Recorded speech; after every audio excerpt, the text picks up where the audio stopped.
Week 14 is in the books, and what a week it was. Upsets, great matchups. Both the games on Monday Night Football were actually really interesting.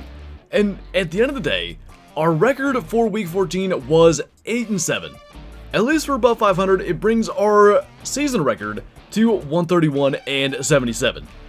Now there's one particular thing when we talk about Week 14 that I think is going to come up, and that is the Kadarius Toney offensive offsides penalty. Now, I don't want to get into too much about, whether or not the flag should be thrown, whether there should be a warning first, all that stuff. That's been hashed out a lot over the course of the last week. So what I want to talk about instead are the ramifications of that one mistake, that one foul, because it really has potentially shaken things up in the AFC playoff picture. That play, and ultimately losing to the Bills, kind of leaves the door open for the Broncos to win the AFC West. The Chiefs and Broncos have got kind of similar schedules. The Chiefs only face one team with a winning record, that being the Bengals, and then they've just got the divisional matchups and the Patriots.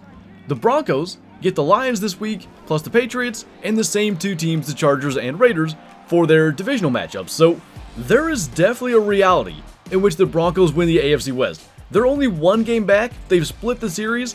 I'd have to look and see what the other tiebreakers are, but I think that Bengals game is something to really look at, because that's obviously a rivalry and Jake Browning has been playing pretty well.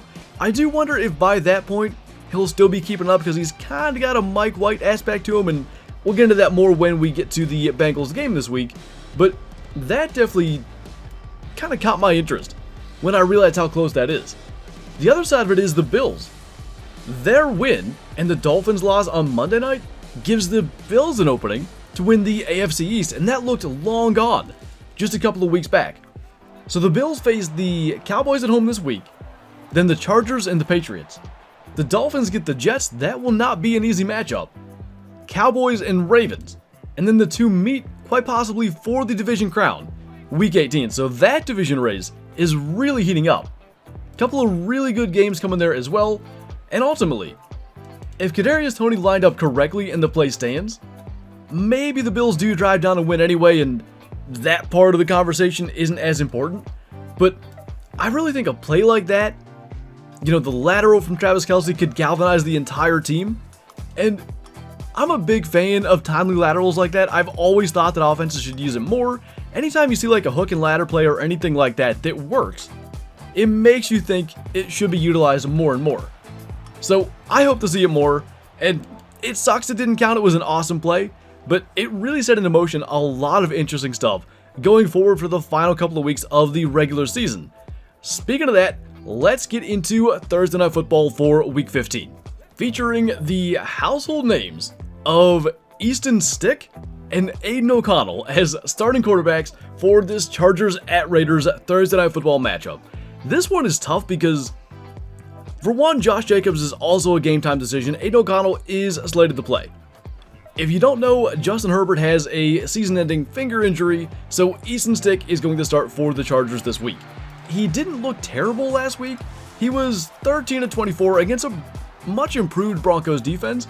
Didn't throw a touchdown, also didn't throw an interception. So that's definitely encouraging to see him step in and not throw a pick. And I think they could have a chance against this Raiders team. We've talked about it over the last couple of weeks. The Josh McDaniels is fired. Everybody's in a much improved mood. Everybody's playing better. That kind of stuff has started to wear off with Antonio Pierce as the interim head coach for the Raiders. But in a weird shift, Aiden O'Connell is the kind of more established starter at this point. So I think when it all comes down to it, I don't see this as a huge coaching gap between Brandon Staley and Antonio Pierce. And I think the Raiders are just kind of the more scrappy team, especially since the firing of Josh McDaniels. So I've got the Raiders winning this one. This is a divisional matchup. It's going to be hard fought. Both these teams are 5-8, but whatever air was left in the Chargers balloon, they were already really on the outside looking in for the playoffs, all but eliminated other than mathematically. I think that is gone with Justin Herbert's injury, and I'm picking the Chargers to kind of come out flat here. Raiders coming out a little bit stronger at home. They get the win on Thursday night and at least build a little momentum maybe towards 2024. And we go from one side of that 3-0 barn burner last week to the other in the Vikings, going to Cincinnati to visit the Bengals at 1 o'clock Eastern on Saturday. got some Saturday games this week. This one also features 2 backup quarterbacks. We have Nick Mullins starting for the Vikings. Josh Dobbs has been benched. Mullins is slated to start this week. And of course, Jake Browning, who I talked about earlier, starting for the Bengals. There have been some downfield throws for Browning, but one thing that really kind of started to show itself last week was a lot of shallow depth to target passes, and it's working. He's completing passes at a really high percentage, and for the most part, he's been clean. He had a couple of interceptions. I think he had one against the Steelers in that loss. He had a pick 6 against the Colts last week, still won by 20 points. This is a Vikings defense that I think could give him trouble. They have been playing so much better than last year. Brian Flores, with the creative blitzing and everything he does, he's got that Vikings defense playing so good. But I don't know, can they hold the Bengals to 0 like they did to the Raiders last week? I don't think so. I think the Bengals are going to get theirs. Low scoring game for sure, 13-10, 17-16, something like that. I'm going to pick the Bengals to win again, especially at home. They've got something going right now, and they may have something to say about the AFC playoff picture when it's all said and done. I like them because they're at home, and I also like them because Nick Mullins doesn't offer that additional running ability that Josh Dobbs does, and without that ability to kind of scramble and keep some broken plays alive, extend drives a little bit against a Bengals defense that has been playing better, and you see that a lot. When a starting quarterback goes out, so often a defense buckles down and does play better.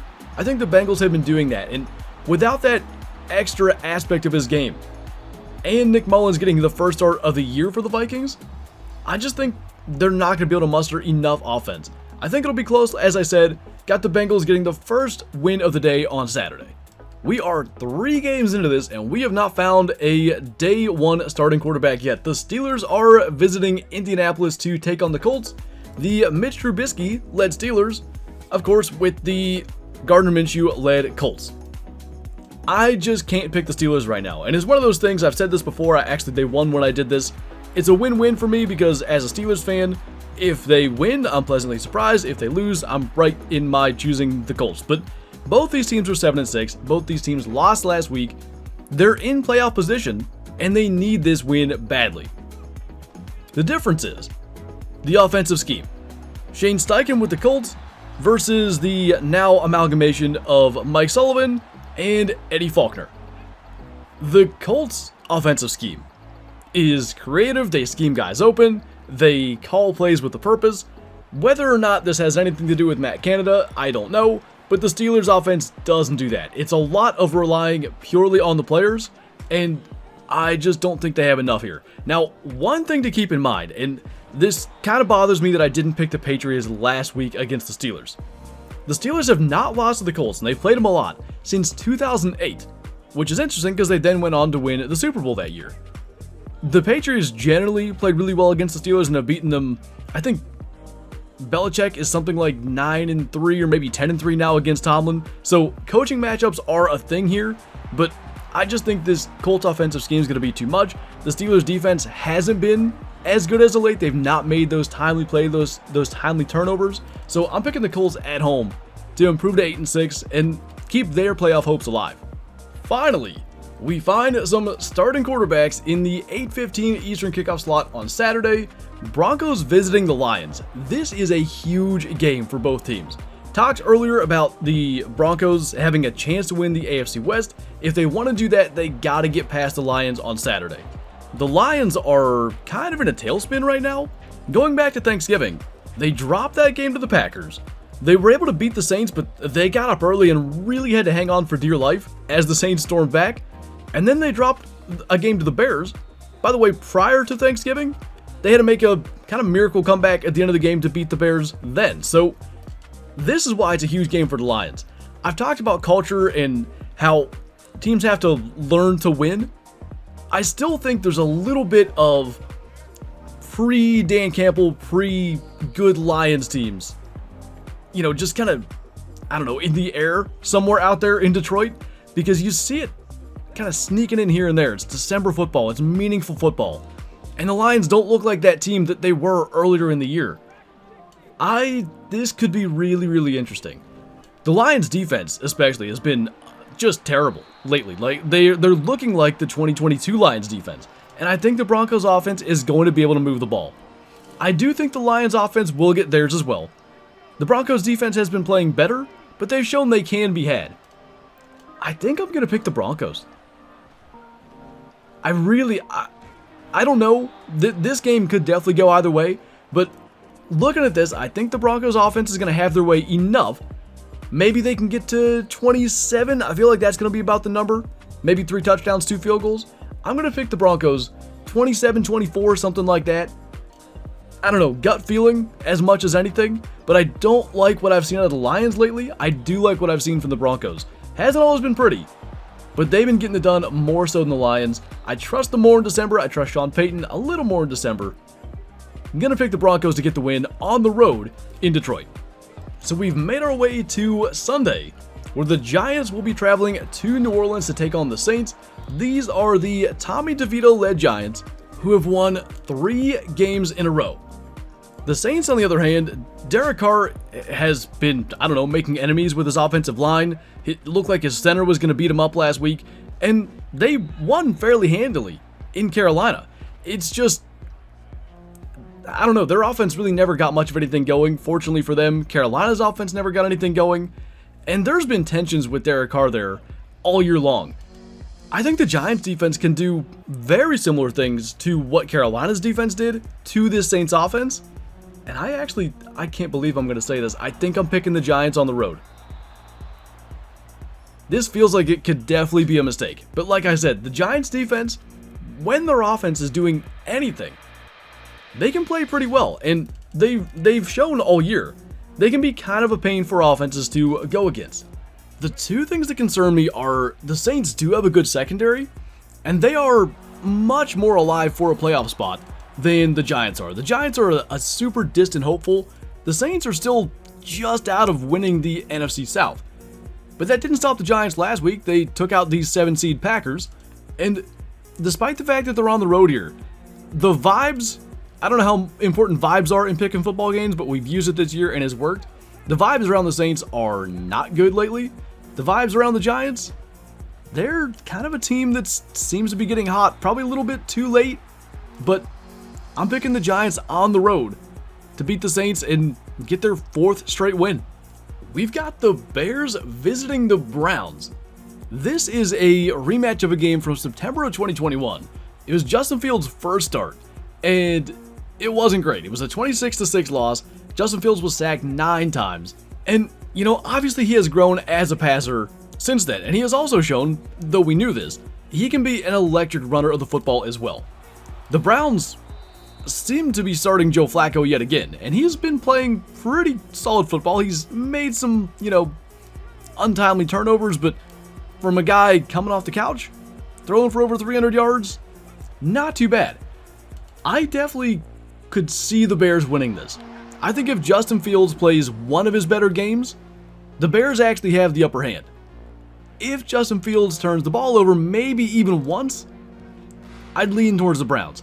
The Browns defense is so good, and the Browns at home have been playing incredibly well this year. It is a world of difference how their defense plays. I think they're allowing over 30 points a game on the road and barely even double digits at home. So that aspect of how well Justin Fields kind of playing into who wins this game, because the Browns are at home, I've got the Browns defense making 1 or 2 splash plays just enough to get them the win over the Bears. Browns can move to 9-4 this week and be in a really, really good spot going into the last couple weeks of the season. I did not see that coming. They've started 4 quarterbacks this year, and whether it's through their defense, whether it's through their offense, they find ways to get it done. I'm picking the Browns solely because they're at home. I think this will be a good game, though. What may not be a good game is the Falcons at the Panthers. Of course, a divisional matchup, so the teams know each other well. We expect it to be close, and there were some iterations of this matchup last year that were really good, particularly the PJ Walker Hail Mary game where DJ Moore took off his helmet, they missed the extra point, Falcons win in overtime. That one was crazy. I don't think we're going to see nearly as many points in this one as we did in that game last year. The Panthers defense, as we talked about with the Saints game, is very good, particularly their pass defense. And of course the Falcons generally don't allow a lot of points to anybody. They kind of just try to muddy it up and win a low scoring game. but they've found their footing as of late, and the Panthers are a one-win team. They've already fired their head coach. They've got their interim coach in there. Coach Tabor has seemingly kind of stabilized a couple of things, but he hasn't been able to get a win yet.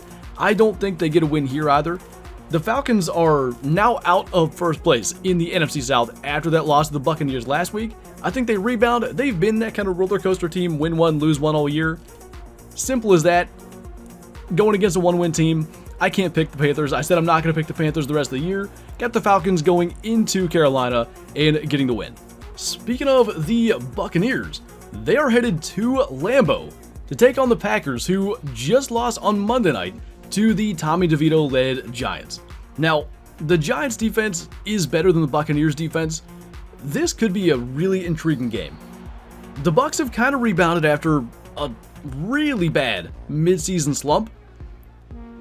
They've got the NFC South lead right now, and they need this game just as badly as the Packers do. The Packers want to try to get back in contention for the wildcard slot. If the Lions lose, as I've picked them to, they could have an outside chance at winning the NFC North. But at the end of the day, Packers at home in December. The weather doesn't show anything crazy, about 40 degrees for Sunday, so maybe not the biggest advantage for the Packers with a Florida team coming in, but I still think it's enough. And you know, you're going to get this with a first-year starter. Jordan Love has had some up games, some down games. Last week was mostly a down game, but he did lead a go-ahead drive at the end of the game. I think they're going to kind of right the ship here again at home. Matt LaFleur has lost exactly one game in December. I don't think that extends it to this week, and that makes the NFC South division lead interesting yet again. I've got the Packers winning over the Buccaneers. There are no buys, by the way, the rest of the year, so you may have noticed I'm trying to speed this up because we've got a whole bunch of games. We also have the Jets visiting the Dolphins. I teased at the beginning, this is not going to be an easy matchup for the Dolphins. Tyreek Hill is considered day-to-day, and the Jets defense, you know, remember back to the Black Friday game where they started Tim Boyle. They had a pick six, they had another interception, and then I think that was the lead into the Hail Mary pick six that Tim Boyle threw. Zach Wilson's coming off maybe the best game of his career. He threw for over 300 yards last week in that win over the Texans. Man, I can almost pick the Jets. There's one reason, and I don't know if Aaron Rodgers is actually going to come back, but the game that he's been targeting to return to is next week. If that's really a thing, if he really is going to come back, I think that could galvanize the Jets just enough to get the win over a division rival, but it is on the road. This Dolphins team, whether or not Tyreek Hill plays, is so fast. They've got so much speed all over the field, and because they get to play at home, that speed isn't stifled at all. I think their offense is going to be too much. I do think the Jets are going to play them really tough. I got this as like maybe a game where even the Jets get a lead, whether it's on a special teams play, pick six, a bunch of field goals, but I think the Dolphins make a drive at the end of the game, game-winning touchdown, game-winning field goal, something to get the win. They need this game far more than the Jets do. As I said, they've got some tough ones coming up. They can't lose to the Jets. I think they know that. I think that's just enough. I'm looking forward to this game. I hope we can get this one locally because I definitely want to watch it. I'm picking the Dolphins to get the win, but it should be close. The Chiefs, coming off that tough loss last week, are headed to Foxborough to take on the Patriots, who were winners on Thursday night last week. Now this is another one where, obviously, the Chiefs need it way more than the Patriots. The Patriots are already eliminated. The Chiefs are still leaders in the AFC West, but yet again, they really can't afford to drop one, especially not to a 3-win team. But I think, you know, the way the Chiefs wide receivers have been playing, the Patriots defense can match up here. This is not going to be a game where the Chiefs run away with it, at least not early. I think later on in the game, the dam could burst, but this will be a low-scoring back-and-forth type of game, at least I think for the first half, and then maybe the Chiefs, if for no other reason, out of desperation, find something in the second half. I'm picking the Chiefs for sure, get that out of the way now, but the way the Patriots have played, and especially the way their defense has played, the Chiefs' offense are not the world beaters they've been in the past. That could pose problems for them, but at the end of the day, it is Mahomes, it is Travis Kelce. If everybody lines up on sides in crunch time, they'll find a way to get the win. It's just what they do. especially in December. Picking the Chiefs to get the win, they can't drop 3 in a row, and I think that's enough. I think whatever has to happen, they're going to make it happen. And in the final slot for the early games on Sunday, the Texans are visiting the Titans. This one kind of sucks to pick because as of the recording of this video, it is unknown whether or not CJ Stroud is going to play. And of course, that's everything to the Texans team right now. Going into last week, he was the passing yards leader. He obviously went out of the game against the Jets with a potential concussion. He was in the concussion protocol and never did return to the game. So he's still in the protocol, and if he doesn't play, frankly, I think the Texans have no chance.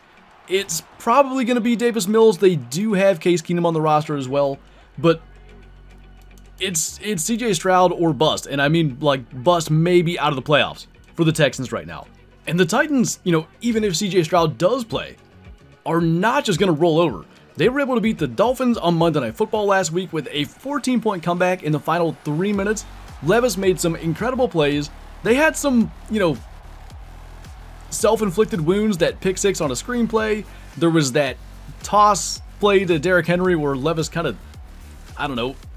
carefree, shot it back at him. That turned into a fumble that turned into a short field touchdown. Their defense played incredible against that Dolphins offense. Now, it was mostly without Tyreek Hill, but they played really, really well. I think I'm going to pick the Titans in this because it's looking kind of unlikely that CJ Stroud is going to play. Tank Dell's already out. Nico Collins is hurt. Unsure if he's going to play. But I think this Titans run game, especially late in the year like this, and this is in Tennessee, so no dome, they just kind of wear defenses down, and Derrick Henry can do that to just about any defense. I don't love this pick. I wish I knew more about the injury situations, but it feels like this is a game the Titans could win either way, and especially if CJ Stroud doesn't play, I don't think I could pick the Texans. He is everything to that team. I've got the Titans winning this one, if for no other reason because we just don't know. So to kick off the mid-afternoon slot, we've got an NFC West divisional showdown, the 49ers visiting the Cardinals. The Cardinals, of course, have looked better as of late, but I'm going to make this super simple.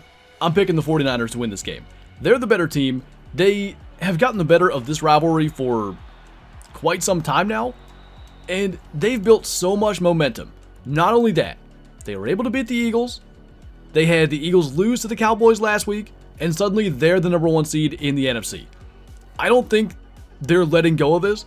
If they can force the NFC playoffs to go through Levi Stadium, I think they're positioned really, really well to make a run to the Super Bowl. I like what the Cardinals have done. Jonathan Gannon seems to be maybe the right pick for head coach there, but it's almost like a team of all-stars against a team of, I don't want to call them rejects, but it's James Conner, it's Trey McBride, it's Kyler Murray, wide receivers that outside of, super NFL fans, most people haven't even heard of other than maybe Hollywood Brown. The 49ers are the better team. They're not letting go of their grasp of the number one seed. Got the Niners winning this one on the road. Moving to the Commanders visiting the Rams. The Rams were thrown a huge favor by the Giants. They were able to beat the Packers, and that puts both teams, the Packers in the 7th seed and the Rams in the 8th seed, at 6 and 7. The Rams played incredibly well against the Ravens. They took that game to overtime. They unfortunately gave up a punt return touchdown to lose it. There was a potential block in the back on that punt return, but be that as it may, the Rams did play really well. The Commanders have actually looked improved in some aspects, but I think the Rams are the better team here, and again, they are fighting for a playoff spot. I picked the Packers to win the game earlier, but the Buccaneers are definitely going to present a challenge. There's a real chance the Rams can find their way into that 7 seed this week with a win. They'll already know what happens in the prior game, and I kind of think regardless of results, if the Packers win, the Rams need a win to keep pace. If the Packers lose, the Rams get this win, they're in the 7 seed. I think either way, especially against an inferior opponent like the Commanders, the Rams are going to get the win. They're the better team.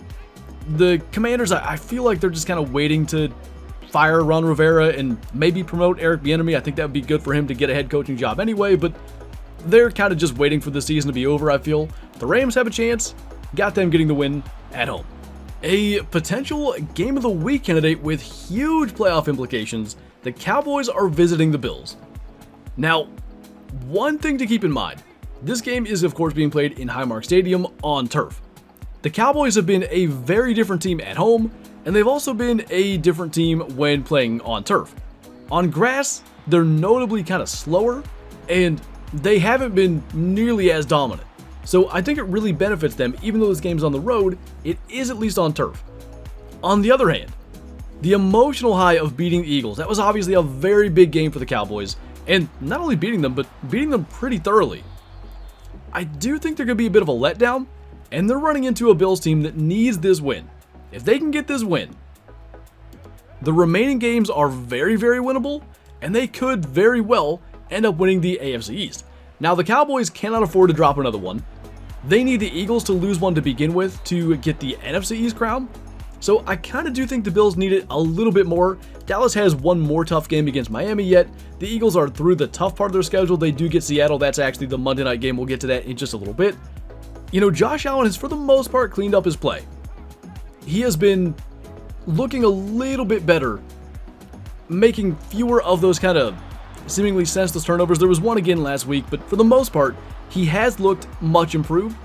I was going to pick the Bills, but I got to thinking about the Cowboys secondary, that opportunistic pick sixes, fumbles, sack fumbles, whatever it is. I'm changing my mind. I'm going to go with Dallas. I want the Bills to win in a way. I want that kind of chaos it may cause for the AFC East crown, but I just think Dallas is too good. I think they're going to have one defensive stop. This game, I do think it's going to be both teams score over 30, 34, 31, 35, 38, something like that. But I think there's going to be one defensive stop for Dallas, and I think that's the difference in the game. Switching up last second, let's see if it works out. Got Dallas getting the win on the road, keeping pace with the Eagles, and keeping a hope at winning the NFC's crown. Our Sunday night matchup is yet another good game, the Ravens visiting the Jags. This feels like a week where we could go like 13-3, and we could also go 7-9 because so many of these matchups are going to be tightly contested. The Jags have dropped 2 in a row. Trevor Lawrence, he looked okay against the Browns, a little bit limited, but not as bad as I expected, especially after that injury against the Bengals. And the Ravens have been, for the most part, playing really, really well. The only pause I have there is they did allow over 30 points to the Rams. So their defense, which has for the most part been kind of carrying them as their offense has been drug along, maybe let their foot off the gas a little bit, but the offense made up for it. And that is why I'm picking the Ravens.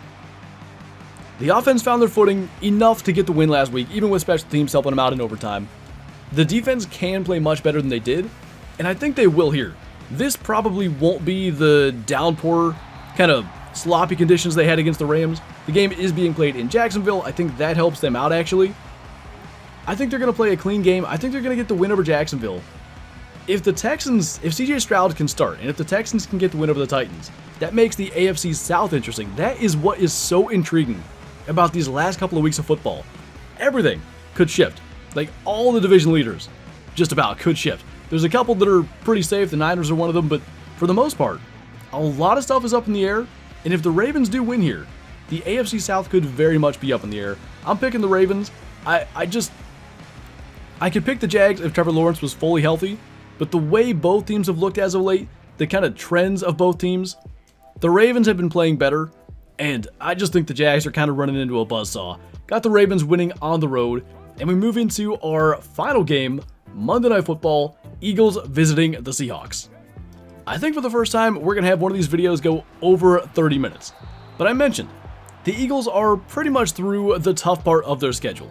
If they can win this game, they've got Giants, Cardinals, Giants to finish it out. And if you look at the Giants-Eagles game last year, the Eagles throttled them. So even though the Giants are a scrappy, fun team right now, I think the Eagles can handle these games.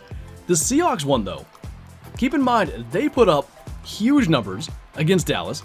They actually had the lead against San Francisco, and that was with Drew Lock playing quarterback. But then everything fell apart, and they crashed back down to earth. The 49ers won that game fairly handily, and now they've got Philadelphia coming into town. With the fact that Geno Smith is still very much questionable for this game. I like the Eagles' chances, and again, they're in a position where if they can just win out, which I know is a lot easier said than done, they win the NFC East, and in theory, clinch the second seed. I think the Niners win out, so got the Niners at 1, Eagles at 2. But especially, if Geno Smith's not playing, I just don't think they can keep up.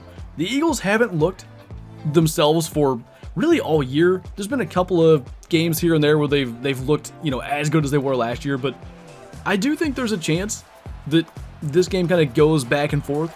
But in the end, I do think Philly's the better team here, and with the division crown on the line, like really on the line, I think this is kind of a playoff game, playoff atmosphere for them. I think they get the win in Seattle, move to 11-3, and rebound after 2 straight losses. So, 16 games, gonna be about a 32-minute video till we do the recap, and we will do that right now because this video has been long enough.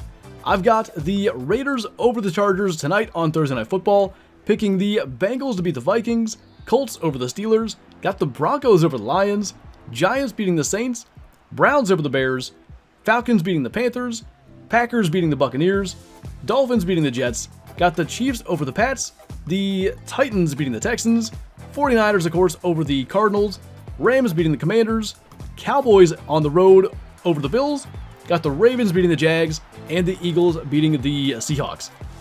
These videos only get longer and longer, and the last couple of weeks don't have any buys either, so expect probably 30-minute videos for the rest of them. But, a couple of key games here.